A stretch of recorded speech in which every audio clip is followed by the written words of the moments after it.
Yo, what's happening, Raider Nation? It's your boy Soto here. You know what it is. Raiders versus the world. Talk about a team that the world loves to hate, your Las Vegas Raiders. So, coming up on Monday Night Football, there's a lot of decisions that need to be made, and they're not small ones. And Pete Carroll is involved in quite a few of them. It's not just because he's the head coach, it's because they're directly involved with him. And I'll get to that. First one is Pete Carroll going to let Patrick Graham do his thing?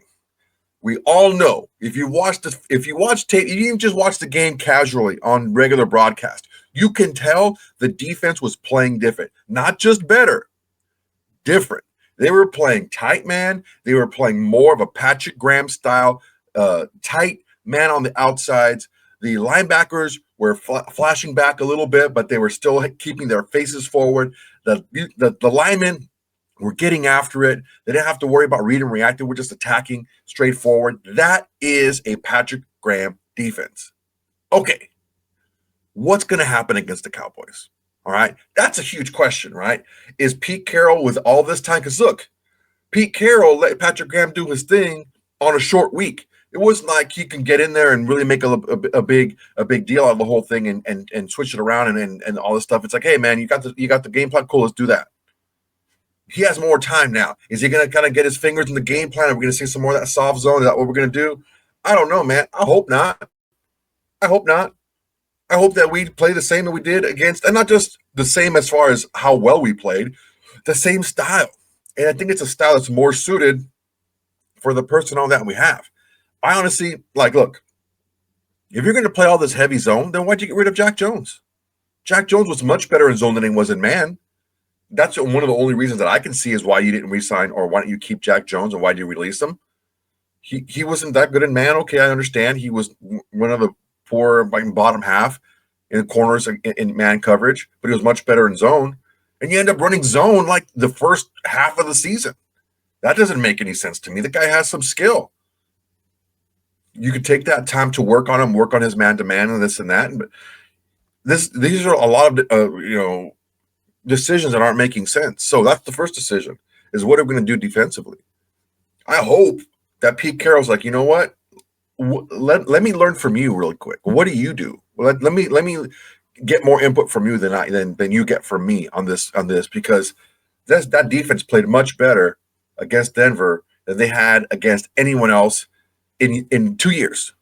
So we're taking a look at that, and Pete Carroll has to realize, hey, man, maybe it's better off of me just kind of taking a step back defensively.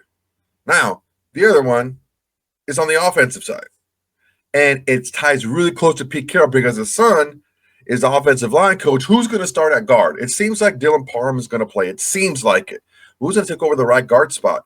Is Parham going to be flipped over to right guard? And who's going to play left guard?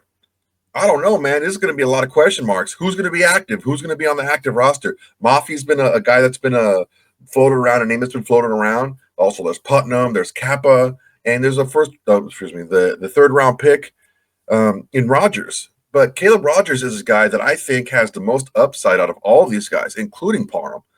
He's experienced playing every single position on the offensive line. He's big, he's fast, he's physical, and he's smart. He's a leader. He was a leader at Texas Tech. He was one of the captains.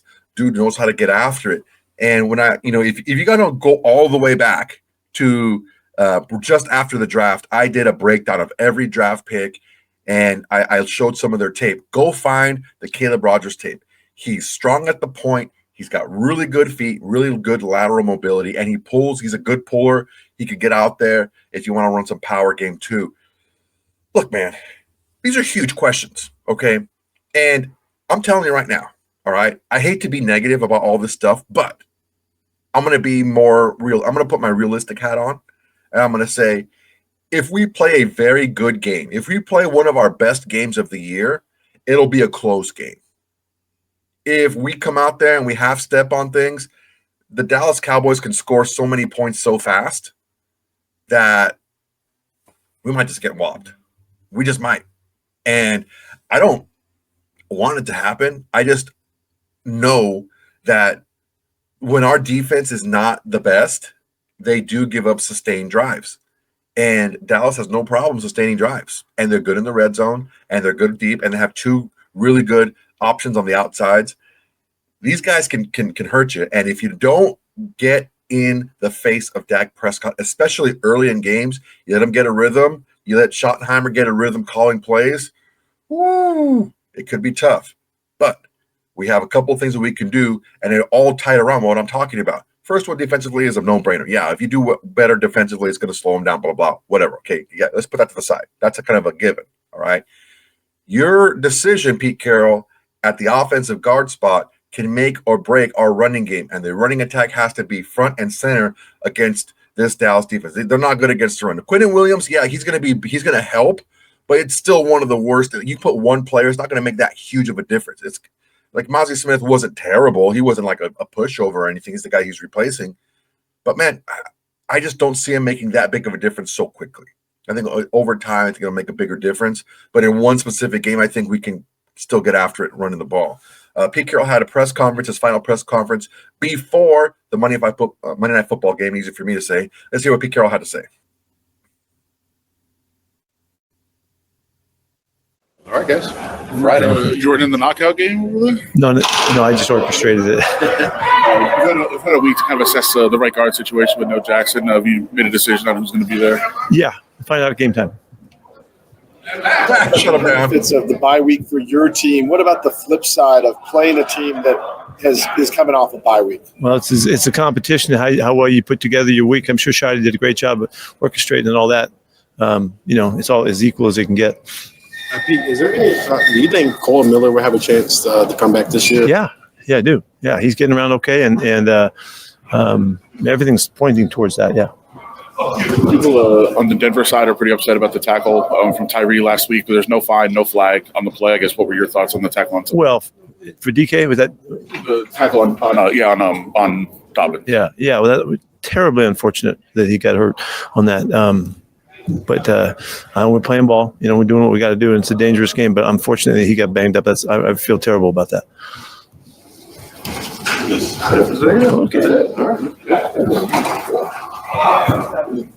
Holy crap, that was short. That was super short. I didn't think it was going to be that short.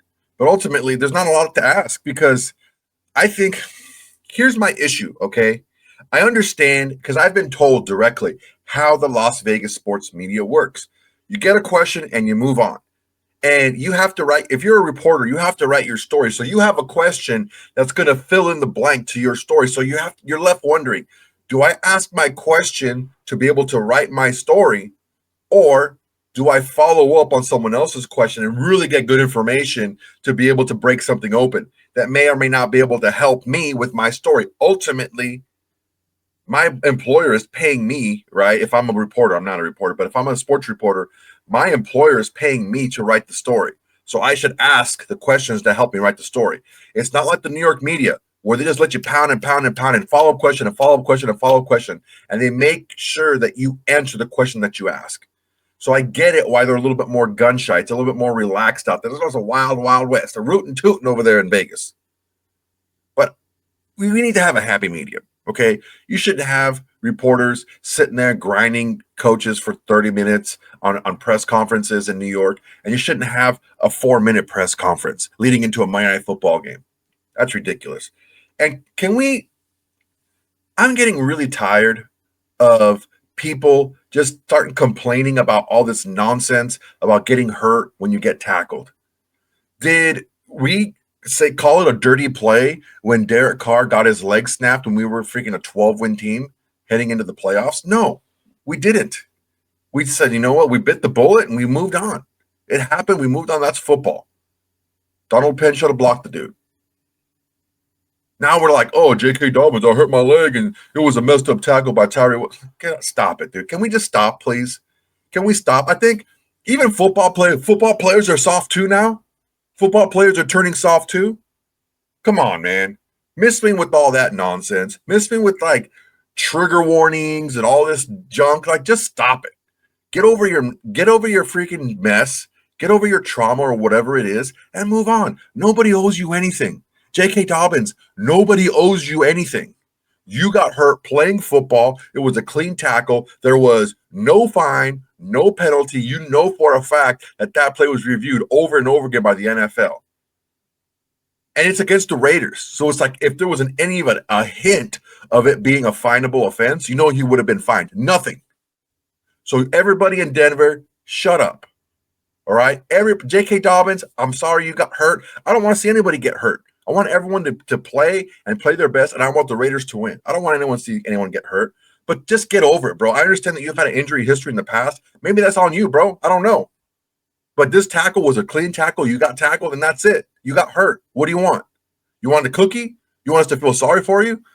We don't feel sorry for you. We lost 2 offensive linemen.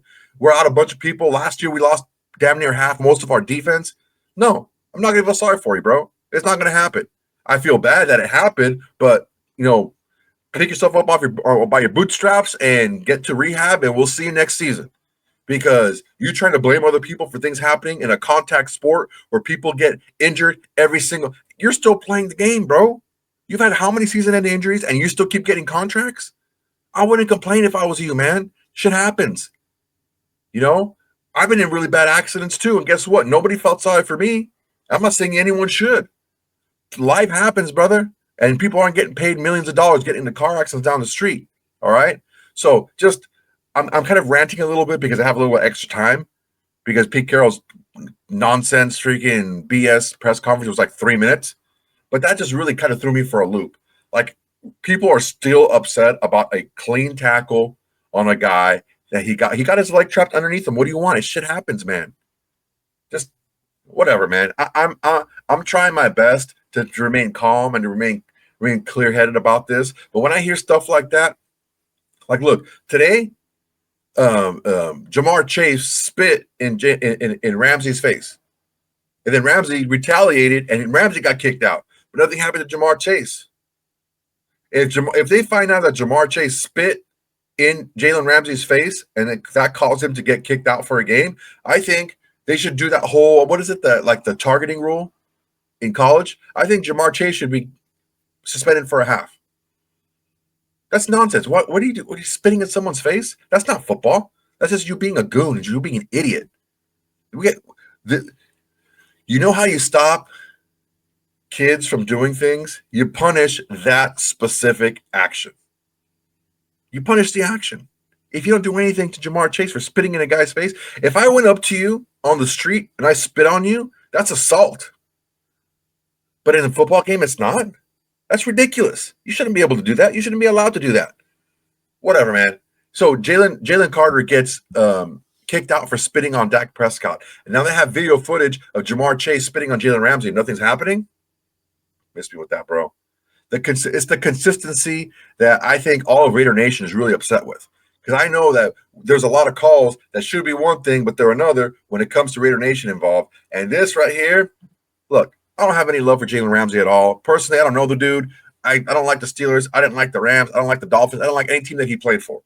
But right is right and wrong is wrong. And something should happen to Jamar Chase.